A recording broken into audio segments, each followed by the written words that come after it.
Hello everyone, Dan Kibbe, Kune Physiology. And more on today's day 6 of beginning a fitness program and staying consistent. So what I'd like to talk about today is actual different types of cardio. Okay, I know a lot of people are like, oh, cardio, I hate cardio. You know what? There's just a lot of people that don't like cardio. I'm the opposite. I love running. I love any kind of cardio. Probably because I've just done so much of it over so many years. But whether you like it or not, just what I want you to do is grasp the mindset that okay, say you hate cardio, say you just completely despise of it, you can't even fathom the thought of even going for a walk or a jog or anything like that.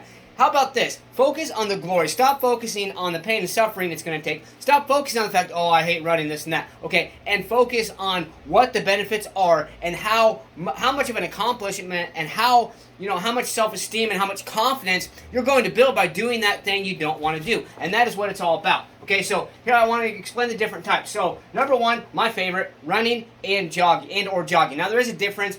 Jogging is more of what I call a turtle trot. And no, I'm not making fun of anybody. Some people jog, some people run, some people start off jogging, and they might be and the next thing you know, they're running like a madman. Okay. When I say running, I'm talking running like gliding, literally gliding. Okay, and after you get so used to it, you can feel that way. Let your body open up and things like that. But basically, running or jogging is honestly, for benefits, is the best overall conditioning. Some would argue it's biking or swimming. It's always been a toss-up, but here's the thing. With running and jogging, number one, it's a weight-bearing exercise. You're going to be expending a lot more energy, but you're also going to be strengthening your joints and things like that, your bones, your knees, your structure of your feet. Okay, obviously you want to gradually get up to that point, but it is the best overall conditioning because you literally work every single muscle in your entire body to a more of an extreme level than you do swimming or biking, because like I said, it's weight bearing as well, so that adds to the benefits. Okay, so cycling or exercise bike, it's great for beginners. You'll get on an exercise bike, get out on a bicycle, and even if you don't have the best balance, say you can't ride a bicycle outside for whatever reason, I don't judge, no one else should either, but there are always opportunities for an exercise bike. Whether you have one of your own, whether you go out and buy one, whether you go to a fitness center or gym, somewhere there's going to be an exercise bike, you hop on that sucker and not have to worry about, oh, I don't have the balance. You can still gain confidence by doing that. So cycling or exercise bike is great for beginners. Okay, heavy bag training, that is my second favorite. I love heavy bag training. A lot of people are like, how is that cardio? Because any type of movement you're doing where you're just constantly, even if you take a little breather, boom, boom, boom, any movement where you're doing some type of steady or somewhat steady type of exercise like that where you're moving around is considered cardio. Heavy bag training is considered a very good cardiovascular exercise, and it also helps strengthen the muscles, bones, tendons, joints, especially the carpals, which is actually going to be the bones in your fingers, as well as your wrists and everything else.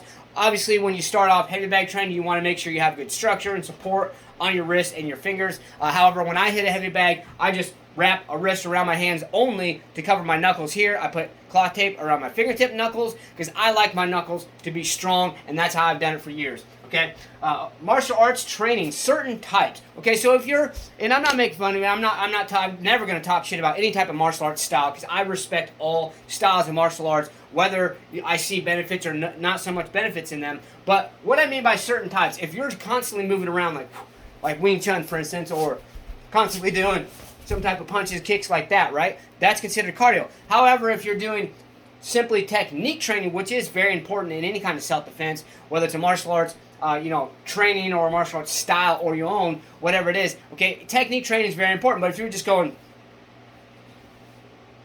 like that, not so much cardio. Maybe if you do it for a long period of time, but if you're going more 3, 1, 2, 3, and doing that for a consistent period of time, that is actually considered cardio.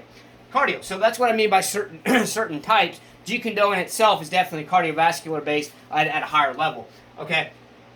Also, martial arts training is going to help your hand and eye coordination, which is really going to help in a lot of ways, everyday things, but also in self-defense as well. Okay, rowing or a rowing machine. Think about this movement. Okay, what's that going to do? Anyone who has I can't remember the exact terminology where you're slouched over like this, boom, happens with a lot of tall, lanky people because there's a lot of structure of bones and muscles to actually be able to work and function properly. What it's going to do is rowing is going to actually pull back your rear deltoids and your rhomboids, which are your upper back muscles, and it's going to actually help eventually increase your posture. So that's another benefit of rowing. Okay, swimming, it's also great for beginners, and it's non-weight bearing, so especially somebody who has any type of knee pain, hip, any type of issues like that, swimming is going to be great for beginners in that category.